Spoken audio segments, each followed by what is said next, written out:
So this is where I'm at about the time I'm posting the second video. I would say this is about 80% sawn with the saws, and then after that I'm going to go do all the detail work.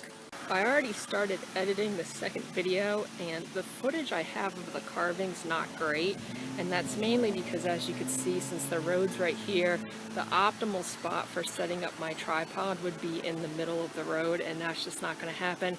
So I can really only get it at these odd angles, and it's hard to film with that. I've kind of gotten the best parts I can. I think the detail carving will be easier because I'll be working in one spot. I could set up the tripod and zoom in on it.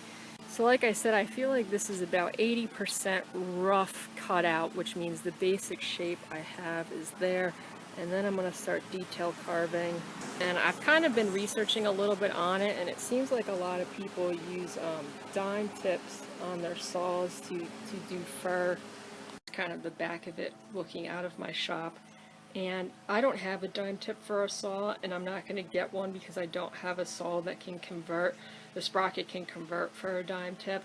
So that's kind of out of the question. So I'm basically kind of asking the wonderful wide world of the web if anyone has any grand suggestions for how to go through, put the fur on.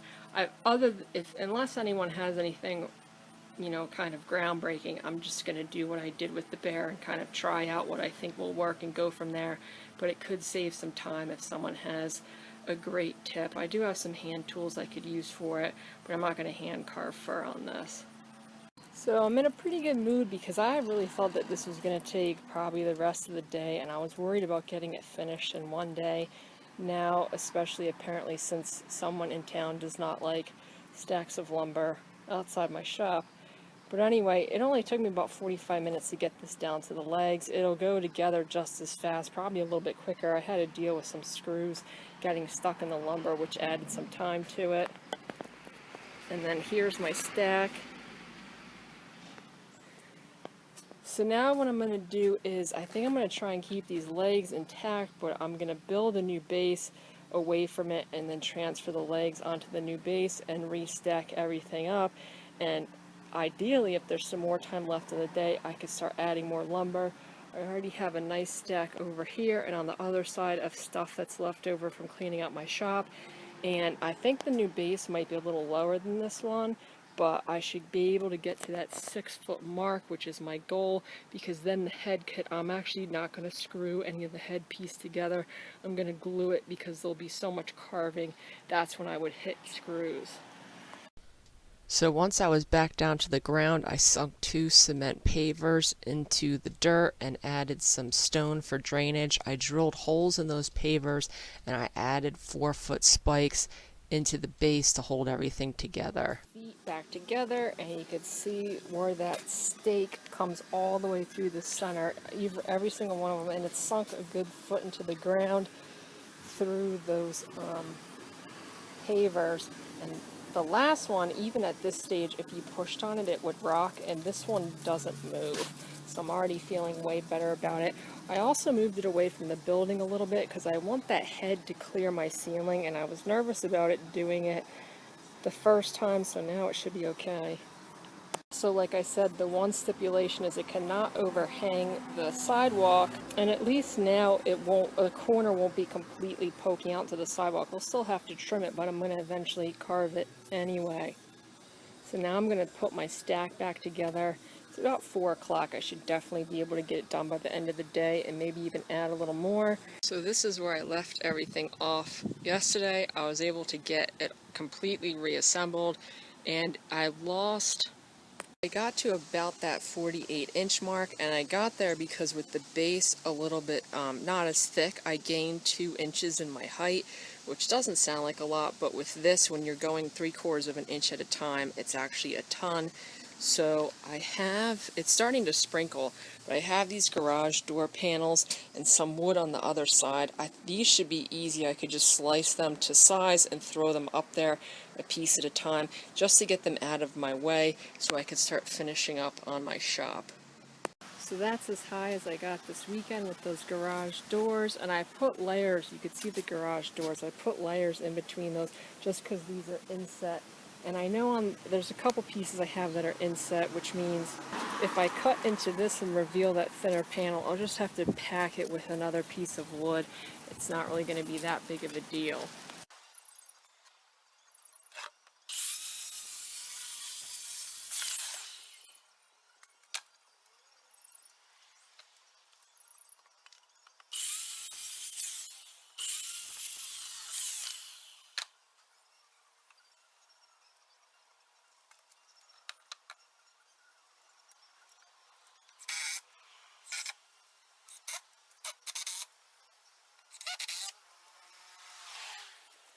So I finished up the main stack yesterday, which is good because this is pretty much what's left of my flat good storage, and I'm about 3/4 of an inch shy of 6 feet, but honestly I don't think that's going to make any bit of a deal. Once this is all said and done, your eye's not going to notice 3/4 of an inch. So now I can start on the head. That's because one of the main problems is, and this isn't full on the side, I think this bear's actually tilted a little bit, but you could see the head pretty much, the back of it is centered to the body, and then cantilevers pretty far out from that center line. So I'm going to probably attach the 4x4s with some lag bolts on top of the stack I have now as a superstructural base to allow to build those other 2x4s off of from there. So before I start with the head, I put this I think these are 2x8s base on top of what I already had, and this is perfectly square 24x24, and that's going to be the platform I'm working off of. It's pretty much going to be the neck in the photo. Just wanted to show how I'm putting the nails in this piece. So I'm putting 2 in every piece so that if I cut part of it, it can't rock back and forth with the chainsaw. And then I put them really close to the center. Now that means over time these edges will probably rise a little bit, but I'm already expecting that, and I have some wood shims and cleats and stuff I could shove in here over time as things warp. That's not really a big concern. In general, I think this is oversized by like 6 inches in every dimension. So as long as I have those screws 6 inches in from all my edges, which I do, I'm not going to hit any of them when I use the chainsaw. So I put 2 layers of flat stock and then cantilevered the head off, and now I'll just stack the head in one big square up there. I'll probably go up about 18 to 20 inches. And you can see I use spray paint to draw a center line, a rough center line on both sides, so I could see where to, how far back I needed to have that head and how far it was going to stick forward. Then up top you could see safely away from the chainsaw, I countersunk 2 about 6-inch lag bolts in all of these, so I have a nice sturdy base to work off of for the top.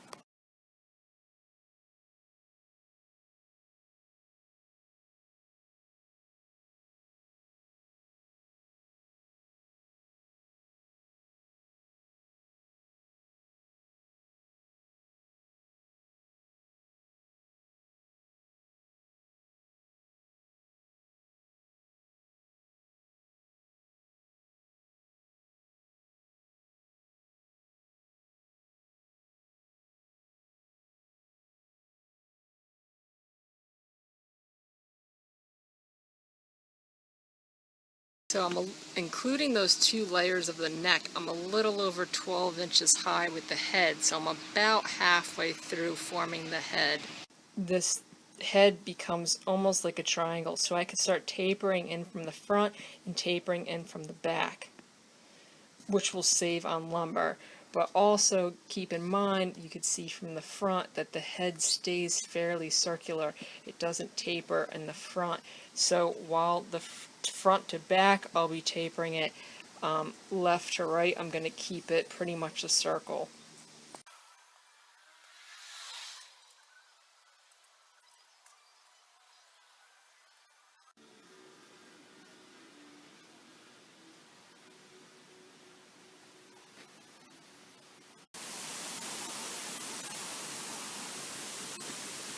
So this is where I left off yesterday, and the only thing I haven't attached yet is that top part, which is technically the ears, and that's because if it stays the way it is, I might actually take that off and carve the ears on bottom and attach them instead of cutting off all that excess.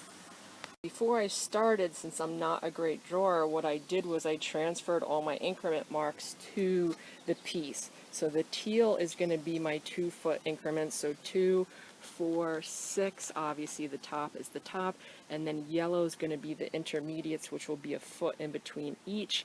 And then I just roughly, with, I think that's like periwinkle, kind of rough out. It's a fairly basic shape. You're pretty much just going to be making legs and arms, and the belly and the back will kind of take shape as well. The head I'm not going to super deal with, probably early this morning. I'm going to have to get on a ladder to do that. And so I'm going to take my chainsaw and basically just slowly start removing material. I'll probably end up redrawing lines as I go, just as guidelines. The chainsaw I have is an Echo CS400. I bought this probably 4 or 5 years ago. I'm going to be using this with a regular bar and a regular chain. It's a semi-chiseled chain to knock off the bulk. In general, this is a little undersized, I think, for long periods of cutting, but I got it because you can use this as a regular chainsaw, but also switch out the bar and put a 1/4 tip bar on there without having to change out the sprocket. So for what it loses in power, it makes up for it in versatility. And I'm going to cut down the bulk, like I said, and then probably switch over to that 1/4 tip.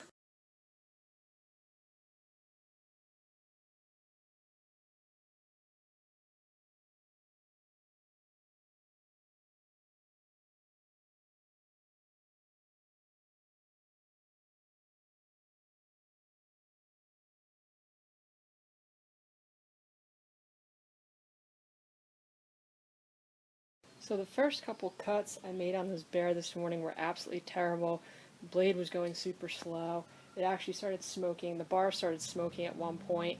And the problem with myself and chainsaws are I'm either using them a lot or I'll go like 6 months without picking it up. And I like this Echo. I've never had a problem with it starting or anything like that, but the bar on the old one was just kind of dinged up. And that's partially because like I am just in general very rough on tools, and unfortunately chainsaws are just not one of those tools that respond well to that. I'm kind of like a trudge through it sort of worker, and when you trudge through with a chainsaw you end up messing up the bar, overheating the bar, and then it just causes all sorts of problems. I decided to get the 16-inch bar because I heard that it actually helps with the performance of this saw, and I'm not cutting a ton of big trees or limbs or anything like that, which would make me want the extra length, and shy of a muffler modification, which I'm not doing on that today. I decided to get a smaller bar and obviously a new chain because I needed it with the smaller bar, and it's already cutting.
So that's the bear after about 2 days worth of carving, and by 2 days I mean I don't really start super early in the morning, as well as I don't stay out here super late. They're more like half days worth of carving on this.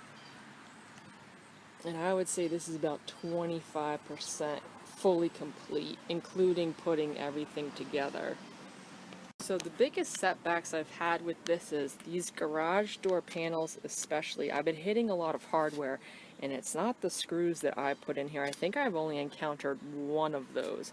But these garage door panels and even some of the doors I put up there had hidden hardware in them. Over time, when these things get loose, people will sink screws or nails into the mortise and tenons of these, thinking it will fix them, and it usually just makes the situation worse. And unfortunately, since they were painted, I couldn't see any of that hardware, and I've been hitting that sort of stuff. And if you've ever hit a nail with a chainsaw, it instantly dulls the blade. A lot of the time it nicks it, and then I've just been spending so much time sharpening these blades. I'm kind of hoping, since the corners, you can't even see the mortise and tenons anymore because I've cut them off, they were on the corners, that now I'm kind of past a lot of that stuff. The other thing that has expedited this process is at most of the stores by me, they sell this advanced cut chain, which is the chainsaw chain, which comes with the little bumps, sometimes called safety chain. They don't really tell you on the package. It might be somewhere in fine print that it's safety chain, and those little bumps just make cutting go a lot slower. It's designed for anti-kickback. So on Amazon, you can find Oregon makes this VersaCut chain. I don't want to spend a ton of money on chain because, like I said, I'm nicking it. A lot of these chains I'm using on this bear are probably not going to be super great once I'm done. And you can see that this stuff doesn't have those bumps. And the cutters are actually a little bit bigger as well. They're still semi-chisel cutters. They're not full chisel cutters. And that stuff cuts so much better than this stuff you can get at the store. I haven't been able to find this stuff at the box stores by me, but with Amazon you could have stuff sent in like 2 days. So I got 2 new chains, one for my carving bar, one for my 16th inch bar, and I could start that today, and that should help the process go a lot faster. Also, I have a grinding disc in my angle grinder, which is more going to be for when it's time to refine the bear. This moves a lot of material, but on something as big as that, it doesn't move it as quickly as I would like. But yesterday, someone gave me one of these. It's those chainsaw cutters. I know that they're called Lancelots. I don't know if this one is a Lancelot or a knockoff. It doesn't really matter. And I've never used one of these, mainly because they look like something you would have in a torture chamber, but I think I'm going to give that a go today on spots like the head where you're on a ladder and it's harder to get to as is, to kind of rough out some of these spots. I'll probably start using this a little later. When I use that, I'm definitely going to put the guard and the hand hold back on my angle grinder and wear gloves. I usually don't wear gloves when using woodworking tools. You're really not supposed to, because if it gets caught in the machine, you're in pretty big trouble. So, like I said, that's kind of the process for this, and I've been working on it sporadically because this is more of a fun project. Other stuff I've done this week is I replaced the back on this old icebox for someone. I've been making more car handles for someone. That's actually where I cut my finger on my bandsaw, was making these.